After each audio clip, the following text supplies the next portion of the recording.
Pessoal, tudo bem? Espero que ao lerem o título desse vídeo vocês não pensem que o canal vai fazer alguma mudança, alguma guinada que não deveria fazer, ou que vai embarcar em alguma onda, coisa desse tipo. Mas aproveitando o momento histórico que nós estamos vivendo e tentando trazer algum conteúdo relevante, essas duas perguntas, são duas perguntas numa só, vão ser respondidas no vídeo, Quem é o prefeito de Kiev e quem é o irmão do prefeito de Kiev? Mas a minha proposta aqui é falar do histórico desses dois personagens que estão envolvidos na política hoje. Na verdade, um deles, o prefeito, e o irmão também apareceu aí dizendo que iria pegar em armas e participar dessa resistência ucraniana. Então, isso dito, nós vamos falar aqui dos irmãos Klitschko, Vitaly Klitschko e Vladimir Klitschko. Eles são responsáveis por um período aí do boxe, dos pesos pesados, que coincide, vai coincidir com o período que, principalmente aqui no Brasil, é conhecido como o período em que o boxe perdeu a graça. Não necessariamente associado a eles, poucas pessoas, em termos populares gerais, vão saber quem eles são, mas é um período em que de fato houve esse distanciamento popular com relação ao boxe. Até o comecinho dos anos 2000 foi perdendo fôlego cada vez mais, mas a partir do primeiro terço dos anos 2000 o boxe deixou de ser relevante em termos populares, em termos de audiência, e é o período justamente dominado por eles. 2004 até 2015 é conhecido inclusive, nos meios dos estudiosos do boxe, como The Klitschko Era. Os irmãos Klitschko dominaram, eles chegaram a ter todos os cinturões, serem donos, e eu vou falar alguns números, alguns feitos deles e da importância deles e algum reflexo sobre esse perder a graça, entre aspas, da história do boxe. Então, começando pelo prefeito de Kiev, Vitaly Klitschko. Ele tem um cartel profissional formidável, 45 vitórias e apenas 2 derrotas para Chris Bird e para o Lennox Lewis. Para o Lennox Lewis, inclusive, foi uma derrota bastante interessante no sentido de que foi um technical knockout, uma decisão do árbitro de parar a luta, motivada pelo fato de que ele não deixava de sangrar.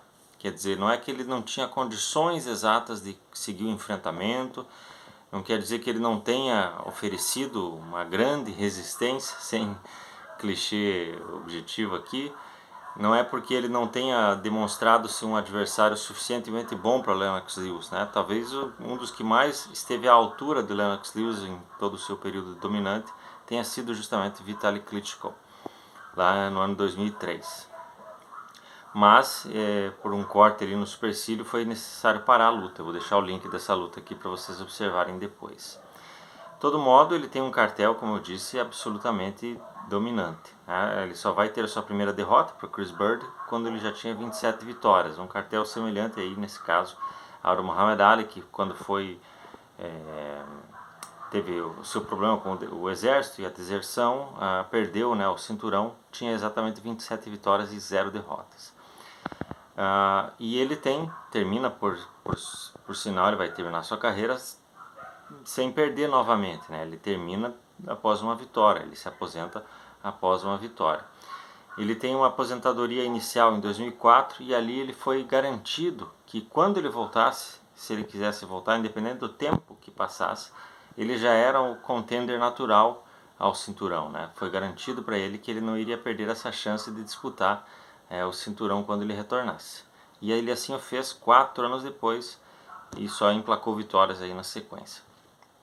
Então ele tem um cartel de vitórias absurdo e uma história no boxe de muitíssimo respeito, mas que vai coincidir justamente com esse período aí que entre a aposentadoria e o declínio total do Mike Tyson, a aposentadoria do Holyfield, que teve seus N retornos, inclusive agora uma luta com o Vitor Belfort, declínio absoluto do Mike Tyson, a aposentadoria do Lennox Lewis, que são os grandes nomes ali dos anos 80 e 90, os mais dominantes, entre outros nomes importantes que também sempre tiveram grandes fases, mas nunca tiveram uma sequência muito grande.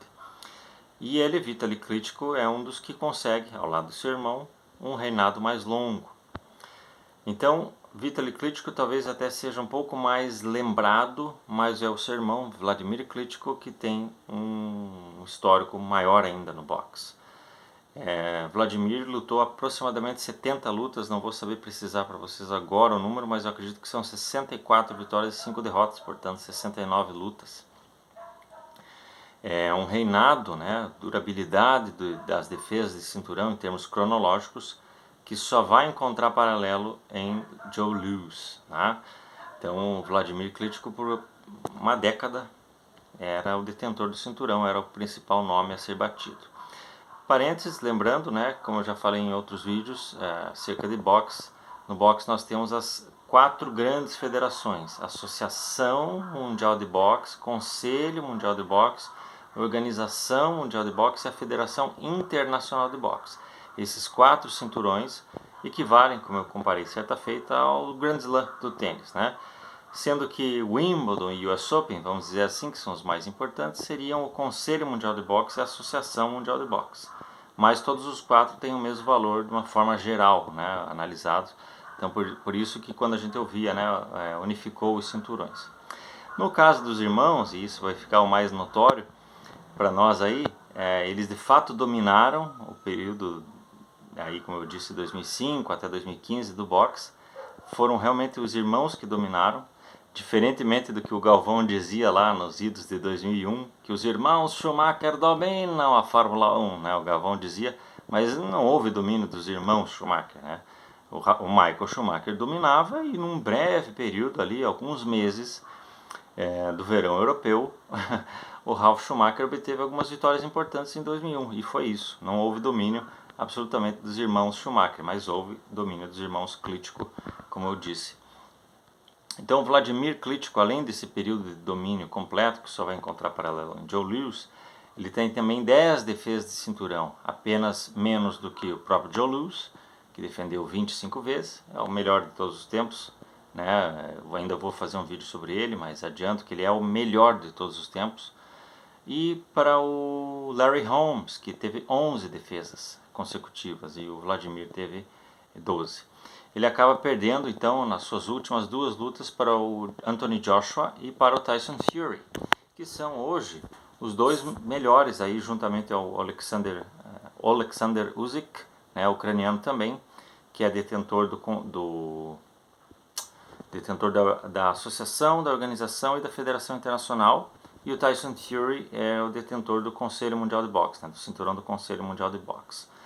E os irmãos Klitschko, eles também tiveram esses cinturões todos, mas eles nunca se enfrentaram, porque, como eles disseram, é promessa feita para a mãe deles e a mãe deles não ia suportar ver uma luta entre os dois, então realmente foi uma coisa muito peculiar na história, além do simples fato de serem irmãos.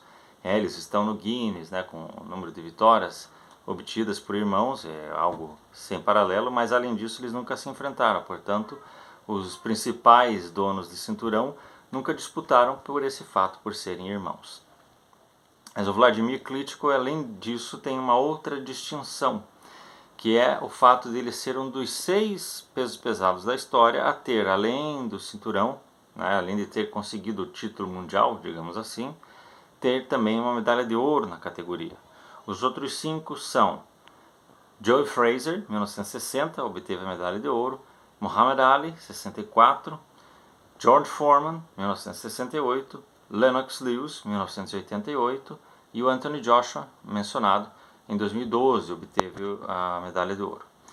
Portanto, eles são nomes muito singulares para a história, eles representam um período do boxe em que houve um distanciamento popular, como eu disse, mas porque eles eram extremamente técnicos, tinham um estilo muito mais voltado para a defesa, né, de entender o adversário, menos ágeis, digamos assim, mas também por conta da sua envergadura, da sua altura, do seu tamanho, eles tinham esse estilo bastante diferenciado.